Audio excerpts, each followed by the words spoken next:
Hi hello ನಮಸ್ಕಾರ ವೀಕ್ಷಕರೇ, ಇವತ್ತಿನ ವಿಡಿಯೋದಲ್ಲಿ ಅಪ್ಪನ ಹಾದಿಯಲ್ಲೇ ನಡೆದ ಅಪ್ಪು ಶಿವಣ್ಣನ ದಾರಿ ಬೇರೆನಾ? ಇದು ದೊಡ್ಡಮನೆ ರಾಜಕಾರಣದ ಇಂಟ್ರೆಸ್ಟಿಂಗ್ ಸ್ಟೋರಿ, ಬನ್ನಿ ನೋಡೋಣ. ಡಾಕ್ಟರ್ ರಾಜ್ಕುಮಾರ್ ಅವರ ಕುಟುಂಬ ಕರ್ನಾಟಕದ ದೊಡ್ಡಮನೆ ಅಂತಾನೆ ಫೇಮಸ್ ಆಗಿದೆ. ಆ ದೊಡ್ಡಮನೆಯಲ್ಲಿ ಅಣ್ಣವ್ರದ್ದು ಒಂದು ತೂಕವಾದರೆ ಅಣ್ಣವರ ಮಕ್ಕಳದು ಮತ್ತೊಂದು ತೂಕ. ಅವರೆಲ್ಲ ದೊಡ್ಡಮನೆ ಅನ್ನೋ ಹೆಸರಿಗೆ ಎಲ್ಲೂ ಅಪಪ್ರಚಾರವಾಗದಂತೆ ನಡೆದುಕೊಂಡವರು. ಅವರು ಅಭಿಮಾನಿಗಳನ್ನೇ ದೇವರು ಅಂತ ಕರೆದವರು.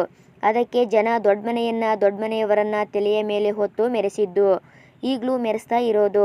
ದೊಡ್ಡಮನೆಯವರ ಮೇಲೆ ಜನ ಇಟ್ಟಿರೋ ಪ್ರೀತಿ, ಅಭಿಮಾನ, ಆ ಫ್ಯಾನ್ಸ್ ಫಾಲೋಯಿಂಗ್ ನಿಜಕ್ಕೂ ಅದ್ಭುತವಾದ ಮಾತು ಅಂತಾನೆ ಹೇಳ್ಬೋದು. ಇಷ್ಟೊಂದು ಜನಪ್ರಿಯತೆ ಇದ್ಮೇಲೆ ದೊಡ್ಡಮನೆಯ ಮೇಲೆ ರಾಜಕಾರಣಿಗಳ ಕಣ್ಣು ಬೀಳದೇ ಇರುತ್ತಾ? ಡಾಕ್ಟರ್ ರಾಜ್ಕುಮಾರ್ ಅವರ ಕುಟುಂಬದವರನ್ನ ರಾಜಕಾರಣಕ್ಕೆ ಕರೆತರುವ ಪ್ರಯತ್ನ ಅವತ್ತಿನಿಂದ ಇವತ್ತಿನವರೆಗೂ ನಡೀತಾನೇ ಇದೆ. ಭಾನುವಾರ ಬೆಂಗಳೂರಿನಲ್ಲಿ ನಡೆದ ಆರ್ಯ ಈಡಿಗ ಸಮಾವೇಶದಲ್ಲಿ ಉಪಮುಖ್ಯಮಂತ್ರಿ ಡಿ.ಕೆ. ಶಿವಕುಮಾರ್ ಅವರು ಅಣ್ಣವರ ಹಿರಿ ಮಗ ಶಿವರಾಜ್ ಕುಮಾರ್ ಅವರಿಗೆ ಕಾಂಗ್ರೆಸ್ ಸೇರುವಂತೆ ಓಪನ್ ಆಫರ್ ಕೊಟ್ಟಿದ್ದಾರೆ. ಅಷ್ಟೇ ಅಲ್ಲ, ಲೋಕಸಭಾ ಚುನಾವಣೆಯಲ್ಲಿ ನೀವು ಎಲ್ಲಿ ನಿಲ್ತೀರೋ ಅಲ್ಲಿಂದ ಟಿಕೆಟ್ ಕೊಡುವುದಾಗಿ ತುಂಬಿದ ಸಭೆಯಲ್ಲಿ ಘೋಷಿಸಿ ಬಿಟ್ಟಿದ್ದಾರೆ.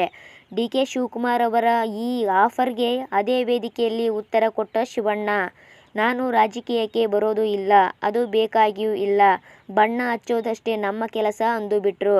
ಕಾಂಗ್ರೆಸ್ ಸೇರಿ ಅನ್ನೋ ಡಿ.ಕೆ. ಶಿವಕುಮಾರ್ ಅವರ ಆಫರನ್ನ ಈ ರೀತಿ ನಯವಾಗಿ ತಿರಸ್ಕರಿಸಿಬಿಟ್ರು hat trick hero Shivanna.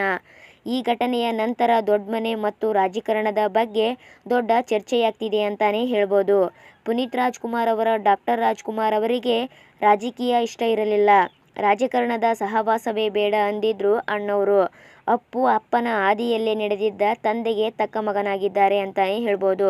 2021ರಲ್ಲಿ Yuvarathna cinema ಬಿಡುಗಡೆ ವೇಳೆ ಸಿಕ್ಕ ಪುನೀತ್ ರಾಜ್ಕುಮಾರ್ ಅವರನ್ನ ರಾಜಕೀಯಕ್ಕೆ ಬರ್ತೀರಾ ಅಂತ ಮಾಧ್ಯಮದವರು ಪ್ರಶ್ನಿಸಿದಾಗ, ಜನರೇ ಕೊಟ್ಟ ಪವರ್ ನಮ್ಮ ಬಳಿ ಇರುವಾಗ ಈ ರಾಜಕೀಯ ಯಾಕ್ರಿ ಬೇಕು ಅಂತ ಪ್ರಶ್ನಿಸಿದರು ಪವರ್ ಸ್ಟಾರ್ ಪುನೀತ್ ರಾಜ್ಕುಮಾರ್ ಅಂತ ಹೇಳ್ತಾ, ಇವತ್ತಿನ ವಿಡಿಯೋ ಇಷ್ಟ ಆಗಿದ್ರೆ ಲೈಕ್ ಮಾಡಿ, ಶೇರ್ ಮಾಡಿ, ಕಮೆಂಟ್ ಮಾಡಿ ತಿಳಿಸಿ ಫ್ರೆಂಡ್ಸ್ ಅಂತ ಹೇಳ್ತಾ ಇವತ್ತಿನ ವಿಡಿಯೋವನ್ನು ಮುಗಿಸ್ತಾ ಇದ್ದೇನೆ.